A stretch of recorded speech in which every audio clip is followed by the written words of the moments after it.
देखिए लगातार गरीबों के घर पे बुलडोजर चल रहा है। देख सकते हैं हर जगह से देखिएगा तो सब सफाई अभियान चल रहा है। और पप्पू यादव के जो पहुंचे थे, आप देखे थे नालंदा में, वहां 10,000 जिनको घर टूटा था उनको दिए भी थे, वहां पे खाना भी खाए थे और हाई कोर्ट में रीड भी किए हैं।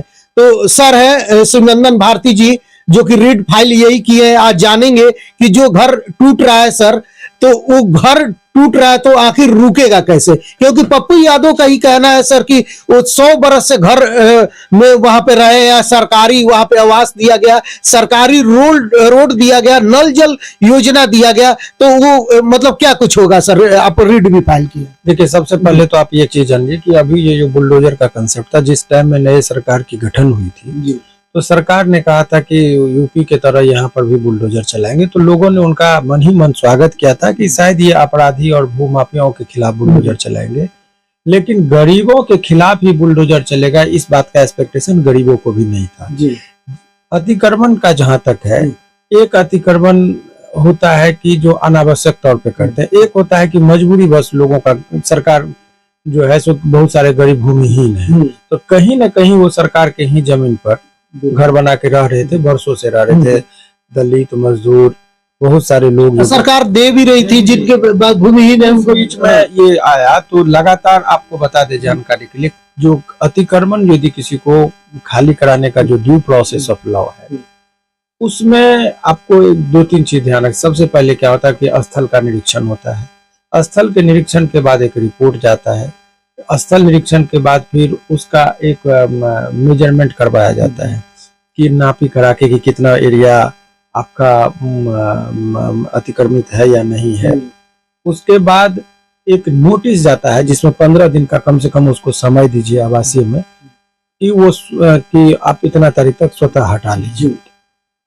15 दिन बीत जाने के बाद अगर नहीं हटाता है तो फिर दूसरा नोटिस जाता है कि भाई आप उसको खाली करिए, नहीं तो हमको जबरदस्ती खाली करवाना पड़ेगा। तो ये सब प्रोसेस होने के बाद फिर अतिक्रमण का बाद चला, अतिक्रमण बाद के बाद आदेश होता है। इस बीच में उसको अपने हियरिंग, राइट टू हियरिंग, उसको भी अपने पक्ष को रखने का होता है कि बहुत पुराना मकान है, इतने दिन से रह रहे हैं। उसके बाद सुनने के बाद जो फाइनल डिसीजन होता है तब ये इतने आनन फानन में इतने विहित प्रक्रियाओं का पालन ही नहीं हुआ। अभी पटना हाई कोर्ट ने बड़े सख्त शब्दों में एक आदमी का केस है जिसमें honourable justice Sandeep Kumar sir का जो है एक जजमेंट आया था। उन्होंने बहुत ही ऐतिहासिक डिसीजन लेते हुए एक आदमी का घर तोड़ दिया था। तो बोले कि ये घर सरकारी जमीन में है या निजी जमीन में है, उसको बाद में हम देखेंगे। आपने ड्यू प्रोसेस ऑफ लॉ का पालन नहीं किया। ड्यू प्रोसेस ऑफ लॉ का मतलब कि कोई अवैध तरीके से ही भले ही रोड पर घर बना के रह रहा हो, आपको पहले जो स्थल निरीक्षण कीजिए, रिपोर्ट बनाइए, सर्वे कराइए, उसके बाद आप उसका मापी करवाइए और उसके बाद 15 दिन का नोटिस दीजिए और नोटिस देने के बाद उसको फिर राइट ऑफ हियरिंग का जो है चांस दीजिए। उसके बाद लाइए और बाद के बाद जो निर्णय होता है तब करिए। एक भी लिंक यदि टूट गया तो वो जो डिमोलिशन है वो इलीगल है, माने वो जो घर आपने तोड़े हैं वो अवैध है। तो इलीगल था, चूंकि बोले कि ये आपने नोटिस दिया तो आंसर इज नो, तो बोला भले ही सरकारी जमीन में गांधी मैदान में मेरा घर क्यों ना हो, अगर आपने, कानून क्या कहता है ये मैं बात बता, बीच गांधी मैदान में ही मेरा घर मैं बना के रह रहा हूँ, तो हमको खाली कराने के लिए नोटिस सरकार को देना, एक रीजनेबल टाइम देना पड़ता है।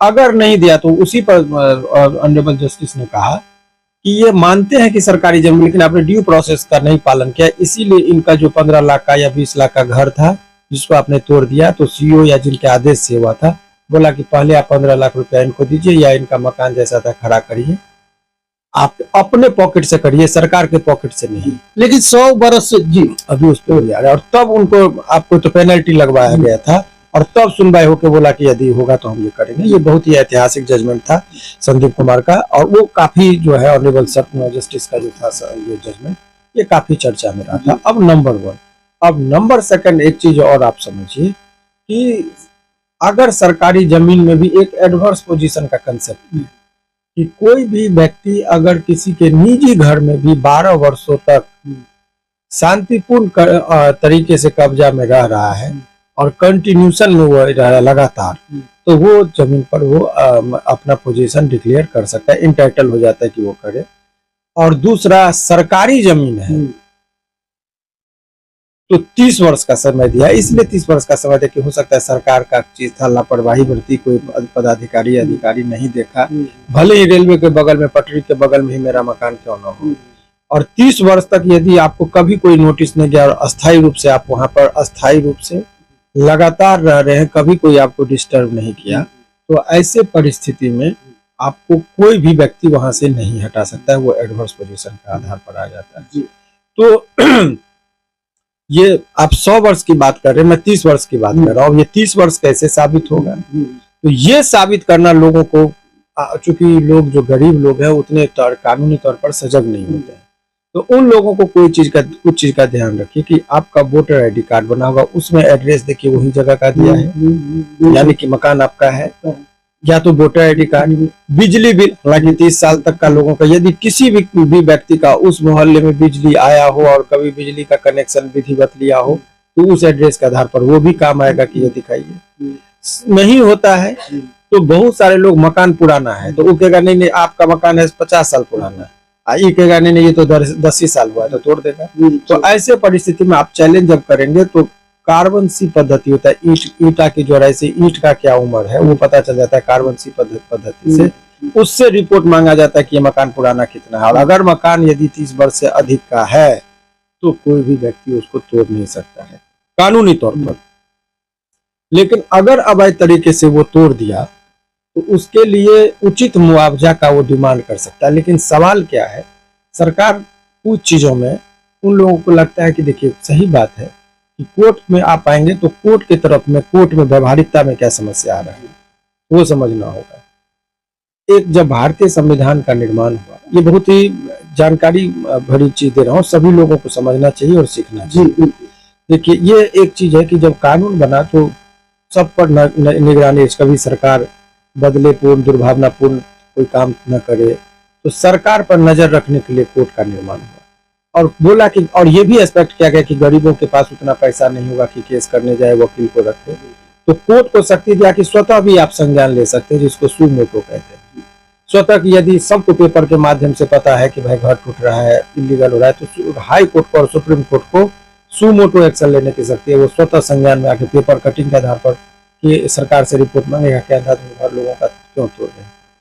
लेकिन पहले ये जस्टिस भगवती के टाइम में जनहित याचिकाओं पर बड़ा काम होता था, समय बीतते गया और जो हाई कोर्ट और सुप्रीम कोर्ट का सू मोटो लेने का जो टेंडेंसी था वो कमा है। रीजन क्या है, ओवरबर्डेंड काम हो गया है। अभी हाई कोर्ट में बहुत सारे मामले लंबित हैं, यहाँ 4-4 साल 5-5 साल तक नंबर नहीं आ रहा है सिविल केसेस में। बहुत सारे केस हैं जो 2017 में फाइल हुआ, अभी तक एक भी हियरिंग नहीं हुआ है। जब पार्टी सजग था तो लोगों को जब नंबर पे नहीं आ रहा है, एक तो ये चीजें हैं। दूसरी बात है कि अगर आपका घर तोड़ दिया तो जिस व्यक्ति का, पीड़ित व्यक्ति का घर टूटा, उसको कोई कानून का दरवाजा का खटखटाना होगा, क्योंकि जज साहब तो अपने से लेने का शक्ति था लेकिन नहीं, इसलिए सरकार से क्यों वो टकराएंगे। तो वो आपका दायित्व बनता है कि जिनका घर टूटा है वो आए अपनी, हाँ किसी लोगों को नोटिस गया किसी को नहीं गया, तो पहले ये देखिए कि नोटिस गया कि नहीं गया, 15 दिन का वक्त मिला कि नहीं मिला, आप जवाब दिए तो उस पर रिप्लाई वो क्या दिए। बहुत सारी प्रक्रियाओं का अगर पालन नहीं हुआ तो ये अवैध है, और अवैध चीजों के लिए यहाँ पर, तो ऐसे लोगों का हवा से हम कह देंगे वो नहीं होगा। ऐसे लोग जिनका घर तोड़ा गया हो बिना नोटिस के, ऐसे लोग अभी कुछ जहानाबाद के आए हैं जिसका मैं केस कर रहा हूँ। तो ये तमाम तरह का चीज जब डिस्कस हुआ, मैं एक चीज बता रहा हूँ, मैं किसी का राजनीतिक पार्टी की तरफ से नहीं बोल रहा हूँ, लेकिन गरीबों का जहां कभी भी बात होता है, चाहे वो सत्ता पक्ष हो विपक्ष हो, तो एक आदमी हर जगह उभर के आते हैं, वो सांसद महोदय पप्पू यादव जी हैं।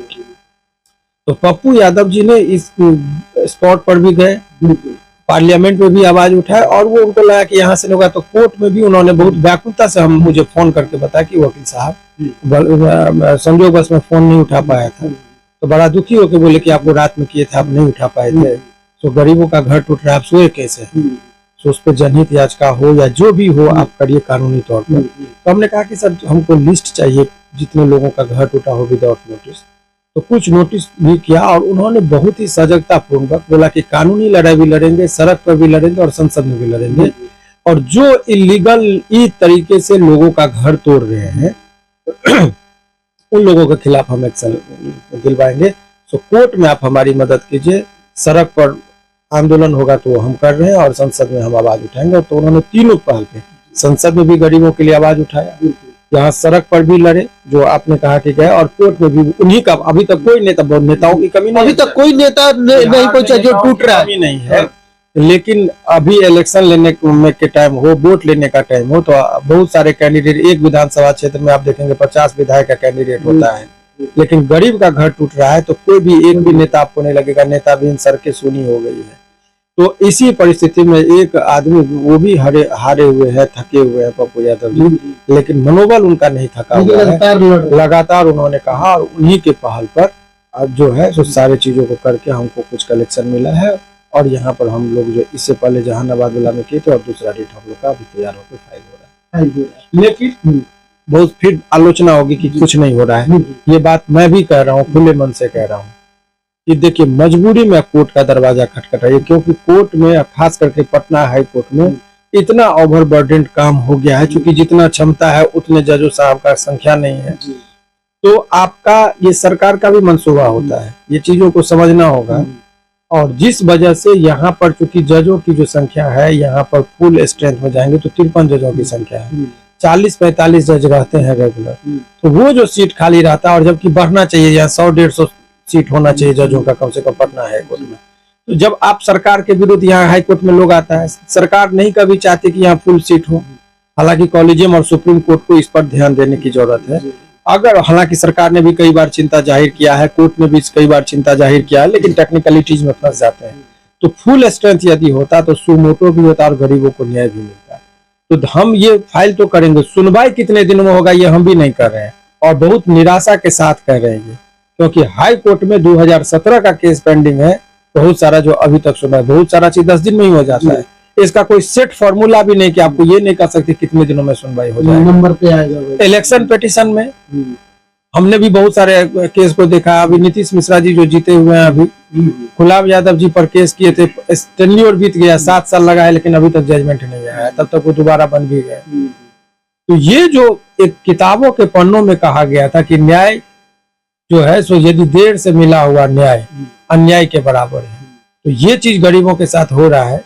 तो ऐसे परिस्थिति में जो व्यवस्थाएं हम लोग कर सकते थे, हमको न्याय मिले नहीं मिले वो बाद का चीज है। हमारा जो धर्म कहता है कि आप कोर्ट के दरवाजे पर ही गरीबों का बात रखिए, तो हम बात रखेंगे। न्याय देना, नंबर का प्रक्रिया, वो सारा चीज कोर्ट के अधीन होता है, वो उनका अपना जो है। सर, पटना में लगातार जितना था, लोग रोड पे ठेला उला लगाए थे, दुकानें कर रहे थे, कई बार सुप्रीम कोर्ट ने कहा है कि गरीबों को केवल घर तो न, मान लीजिए घर तोड़ रहे हैं, तो जो विस्थापित लोग हैं उनके पुनर्स्थापना की भी बात होनी चाहिए, कि जो गरीब का घर तोड़ रहे हैं यहाँ जरूरी है तो उनको कहीं बसाइए, बिना बसावट के ही उसको घर नहीं तोड़ सकते हैं, और एप्रोप्रिएट जगह बसाइए।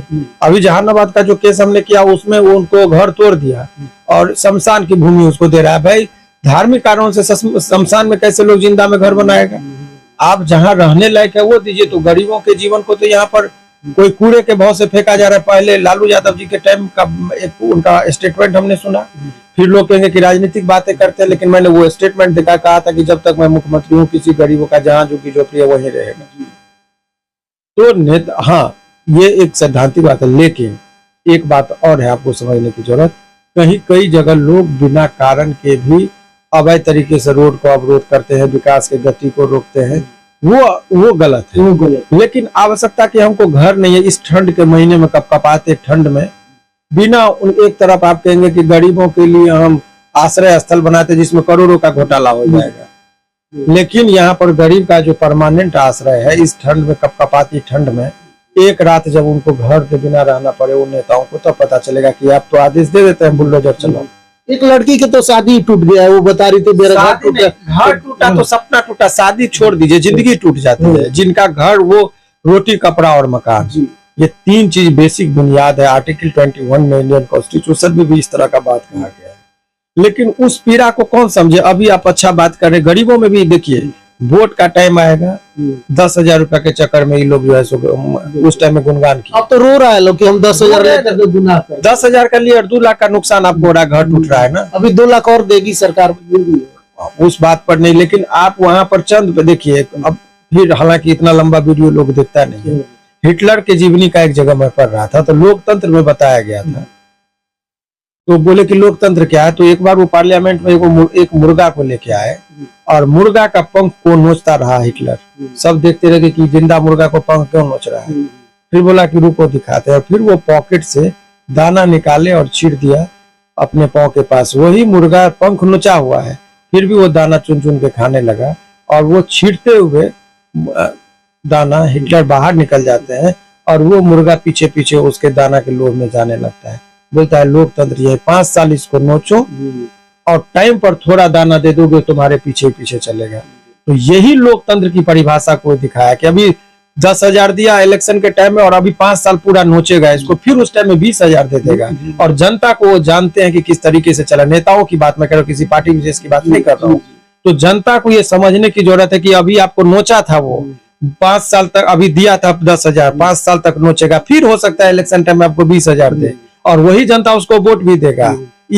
वो सबसे किसी से कोई फर्क नहीं पड़ता है, क्योंकि वो खुद जनता जिम्मेदार है। नहीं तो जनता अगर जाग जाए, जनता अगर सजग हो जाए, जनता अगर वो संवेदनशील हो जाए, तो किसी भी नेता की इतनी हिम्मत नहीं है और इतनी ताकत नहीं कि गरीबों को घर पे बुलडोजर चले। लेकिन पप्पू यादव हर जगह जा रहे हैं, लेकिन विपक्ष के नेता तेजस्वी यादव है सर, कहीं अभी नहीं गए। अभी देखा जा रहा था दिल्ली वो चले गए हैं, राज्यसभा भी में नहीं जा रहे हैं। देखिए, अब उस पर वो टिक्का टिप्पणी नहीं करेंगे। वो बोलते हैं कि वो चुनाव हारे तो ठीक है, लेकिन मन और मनोबल नहीं हारना चाहिए। अगर आदमी का मनोबल हार जाएगा तो फिर वो चीज नहीं होगा। तो अभी तो वो स्वाभाविक है कि कोई भी व्यक्ति इतना एक्सपेक्टेशन रखता था, लेकिन उनको लगता है कि हमको वोट भी मिला, लेकिन 10,000 का वो जवाब नहीं दे पाए। तो ये स्वाभाविक बात है। सत्ता पक्ष को भी मालूम था कि भाई कैश में जब लोगों को हम पैसा देंगे तो स्वाभाविक है कि वोट दे। तो 10,000 रुपया दिए, लेकिन आपका 1 रुपया यदि पेट्रोल पे बढ़ा देगा तो अरबों रुपया आपके पॉकेट से चला। चूंकि हर घर में गरीब हो अमीर हो मोटरसाइकिल जरूर है।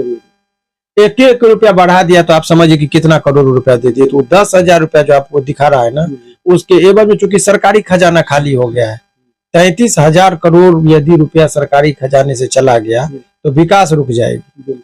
तो उसको भरपाई कहां से करेगी सरकार?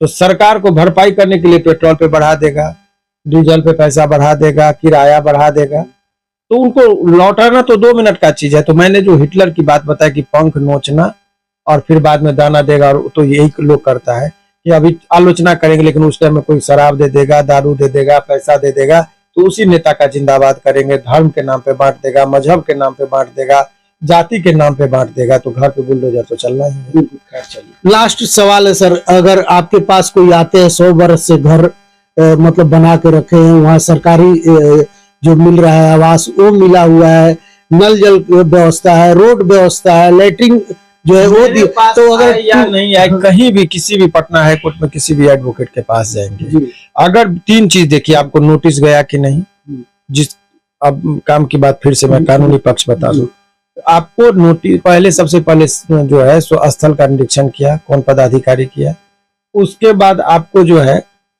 मापी हुआ कि नहीं जमीन का, उसके बाद आपको नोटिस गया कि नहीं, आपको अपने से स्वतः खाली करने का जनरल आदेश गया कि नहीं, और उसके बाद आपको अपने पक्ष को रखने का मौका दिया गया कि नहीं। ये तमाम तरह का चीज अगर नहीं दिया गया, एक भी चीज का यदि इसमें फॉल्ट है, बगल आपको दिया, हर बार बजाते पूरा गांव में एक जगह चिपका दिया, वो नहीं होगा। मैन टू मैन जितने लोगों का घर टूटना है उनको जाए और वो रिसीविंग करके दिखाए इनको।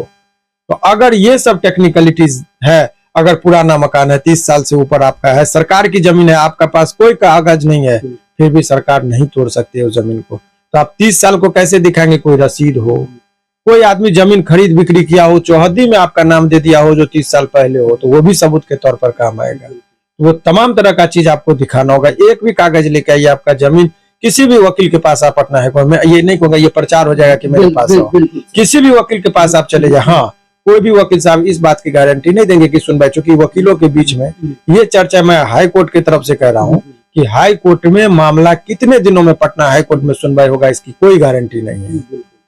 बहुत बहुत धन्यवाद सर।